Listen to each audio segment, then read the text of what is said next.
I'm Janelle Guillo, elementary counselor. Today we're going to learn about how to be better communicators. But first, let's do a quick mindfulness listening activity. I'm going to make a ringing sound with this mixing bowl, like this.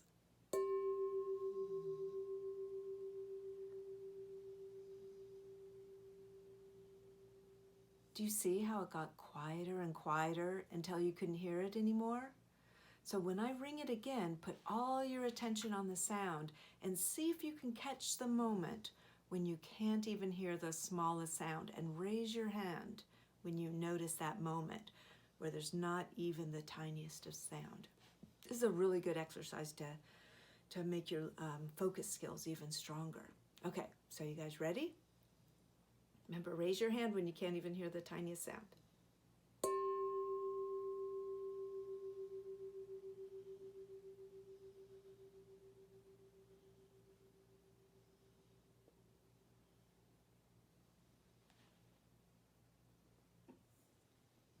Good job. Okay, so if you ever want to try that at home, you could use a mixing bowl, or you could also listen to all the sounds around you and see if you can pay particular attention to even the quietest sounds and count them on your fingers. That not only improves your focus muscle in your brain, but it also helps quiet down the thoughts in your head and makes your brain feel a little more peaceful. Try that sometime, either with the mixing bowl or the sounds around you. So, back to communication. So one of the purposes of all these lessons has been to improve your ability to work together in groups. Working in groups can be difficult, even for adults. Do you know that the ability to work well in groups is one of the top 5 important skills companies are looking for in their employees? So even though it's hard to work in groups sometimes, it's super important. It's good to practice your communication skills and your group skills. When you get better at these, you improve your chances for success, like getting a really good job or improving the relationships in your life. So what are some reasons you think that working in groups might be hard? You probably have experienced some things when you've been working in groups, either sports or within your class. So think and see if you can think of what some of the reasons are. Count on your fingers when you think of a reason why working in groups might be hard.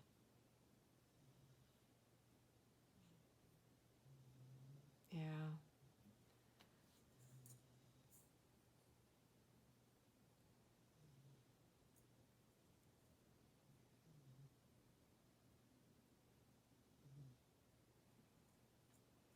So most or nearly all of these challenges have something to do with ineffective communication.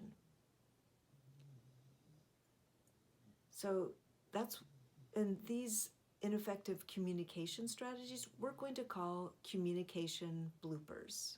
So we're going to call them communication bloopers. And today we're going to talk about 3 types of communication bloopers that can make group work more challenging. So 2 of them start with the letter I, and 1 starts with the letter W. See if you can guess what these 3 communication bloopers are that kind of get in the way of effective communication in a group. So 2 start with an I, 1 starts with a W. Good. Okay, now see if you can guess which one is which.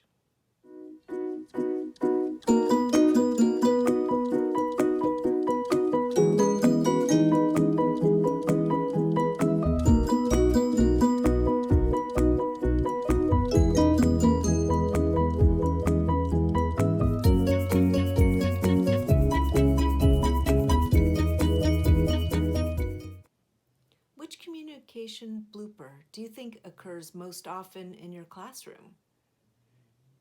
Put your thumbs up if you think interrupting happens most often. Put your finger on your chin if you think ignoring happens most often. Put your finger on your cheek if you feel withdrawing happens most often. So everyone bloops occasionally. Which communication blooper is difficult for you to avoid when working in groups? It's different for different people and in different situations. So what can you do to avoid that blooper? For me, I tend to withdraw if it gets too crazy or too loud. I kind of stand back. However, sometimes when I think I have a really good idea or something super important to say, I sometimes interrupt and sometimes I might ignore people. So I'm working on that. So put your thumbs up if you know which one you do most often. You don't have to share what it is, but just if you kind of know inside your head, do you withdraw more? Do you interrupt more? Do you ignore more? So when you notice which one that you do, kind of thinking back, put your thumbs up. Good. Because it's good to notice, because noticing is the very first step to getting better at something. In the next few days, notice which bloopers you do in different situations. Maybe which ones you do at home, around friends, at class. Just kind of notice. So, if you notice that you withdraw in certain situations, get clues to see what gets in the way of fully participating. Does it make a difference if you know the people well, or if you don't really know them at all? Does it make a difference if people are taking turns to share, or if it's a free-for-all in sharing ideas? Does it make a difference whether you withdraw more or less if people are quiet or if they're loud? So these are good clues. Just kind of be like a detective or scientist studying, when it happens. It's really good to help you get better at something. So think about the situations that might make you ignore more, or that might make you interrupt more. Sometimes these are appropriate to do, and sometimes they get in the way of being a good communicator. It really depends on the situation. So to help yourself practice to improve your communication skills, give yourself an assignment, like next time in a group, I will say something, or I will wait for others to share before I do. So if you're a person that interrupts a bit, just kind of hold back a little bit.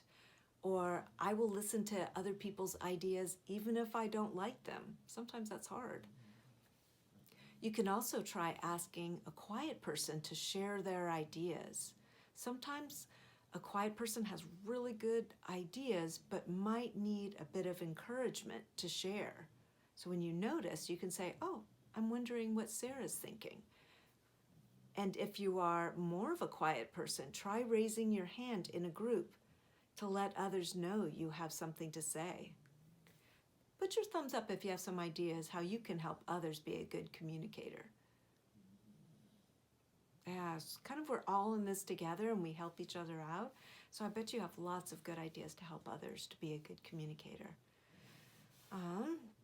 So communication bloopers can get in the way of good communication sometimes, but they happen and we do the best we can to learn and get better, just like with a lot of things.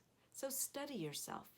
See what things you want to improve and practice them.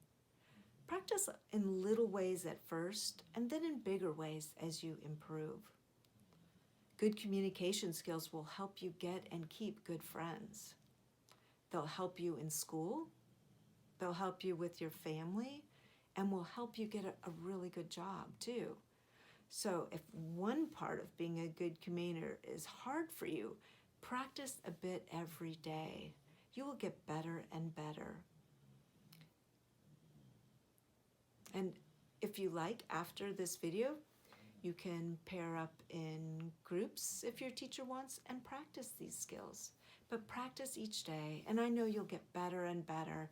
And pretty soon, with practice, you'll be feeling really good and confident about your communication skills. Good job, you guys. So good to see you, and I will see you next time.